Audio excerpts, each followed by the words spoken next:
असम के तिनसुकिया में चल रहे मियाँ खेदो अभियान के बीच कल शहर के रंगागुरा रोड स्थित मद्रासा कॉम्प्लेक्स में एकांत संगठन के कुछ सदस्यों द्वारा वहां के कुछ दुकानदारों को धमकाने एवं उनके धार्मिक भावनाओं को चोट पहुंचाने का गंभीर आरोप लगाते हुए आज मंगलवार को हंगामी सेना समेत मुस्लिम समाज के कई लोगों द्वारा मद्रासा कॉम्प्लेक्स के बाहर इकट्ठा होकर विरोध जताते हुए कहा कि हम अपने धर्म का अपमान कतई बर्दाश्त नहीं करेंगे।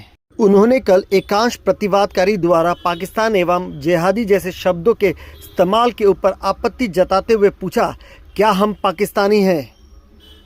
उन्होंने कहा, ऐसी घटनाओं एक के बाद एक वृद्धि होते जा रही है और अब हमारा धैर्य भी जवाब दे रहा है। हम इस पूरे मामले में तिनसुकिया पुलिस के समक्ष लिखित शिकायत करने जा रहे हैं। যোৱাকালি মাদ্ৰাছা কমপ্লেক্সত এছাম যুৱক আহি ইয়াত কিছুমান মন্তব্য কৰিলে। এখেত এতিয়া বহি আছিলে যি দোকানৰ স্বত্বাধিকাৰী, তেখেতক আপুনি প্ৰশ্ন কৰিছে, তেখেত এতিয়া আপোনালোকে গম পাইছে উত্তৰটো কেনেকৈ দিছে। এইটো এটা প্ৰেছাৰাইজ কণ্ডিশ্যন আছিলে সেইদিনা। প্ৰথম কথা, তেখেতলোকে ফলকটো নিজে আঁতৰাই দিয়া নাই, নমাই দিয়া নাই, সেইটো বাইট আছে, আপোনালোকে ভিডিঅ' ৰেকৰ্ডিং আছে, আপোনালোকে দেখিলে গম পাব। কিন্তু সিহঁতে প্ৰেছাৰাইজ কৰিছে যে আপোনালোকে এই ফলকটো আঁতৰাই দিয়ক, এইটো কি পাকিস্তান নেকি? আৰু সেই দোকানৰ স্বত্বাধিকাৰীক তেখেতে পিছত প্ৰশ্ন কৰিছে যে আপোনালোকে এইটো ভাষাত যে লিখিছে, এই ভাষাটো লিখিছে আপোনালোকে জেহাদী, পাকিস্তানী এইবিলাক ৱৰ্ড সিহঁতে ইউজ কৰিছে। এইটো সাহস ক'ত পালে সিহঁতে? আৰু আজি ইয়াত যিমান মানুহ সমবেত হৈছে, আজি আমি আমাৰ যি পবিত্ৰ ধৰ্মগ্ৰন্থ কোৰাণ শ্বৰীফ তাৰ শ্লোক শাৰী এটা লাইন শব্দ হয়, যিটো আমি আমাৰ দোকানৰ ভিতৰত আমি আঁৰি থৈছোঁ। আৰু সেই আমাৰ পবিত্ৰ ধৰ্মগ্ৰন্থখনৰ যি শ্লোকটো সিহঁতে প্ৰেছাৰাইজ কৰিলে নমাই দিবৰ কাৰণে, সেইবাবে আজি ইয়াত যিমান মানুহ আছে আমি সমবেত হৈছোঁ। সোমাই কালি আমাৰ যিটো কলিমা যিটো ধমকি দি কেনে ভাবুকি দি কেনে যিটো নমাই দিলে, সেইটো প্ৰতিবাদত আজি আমি সংযোগ হৈছোঁ। গতিকে আমি এই নিউজ চেনেলবিলাকৰ যোগেদি তেওঁলোকক জনাই দিব বিচাৰোঁ, এইখন আজান আৰু শংকৰৰ দেশ, ইয়াত যাতে কোনো জাতিভেদ হ'ব নালাগে। আৰু জাতিভেদ হ'লে মানে তেওঁলোকক এইটো কথা ক'ব বিচাৰোঁ মই, যিহেতু তেওঁলোকে বিদেশী খেদিবলৈ আহিছে নে ইছলাম ধৰ্ম মিটাবলৈ আহিছে।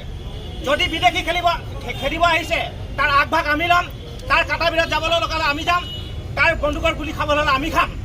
আজি এই কথাটো স্পষ্ট ভাষাত কৈছোঁ, যদি কোনোবাই চেষ্টা কৰিছে বা ইচ্ছা কৰিছে ইছলাম ধৰ্ম মিটাই দিম, সেইটো ভুল ধাৰণাটো আঁতৰাই দিয়ক।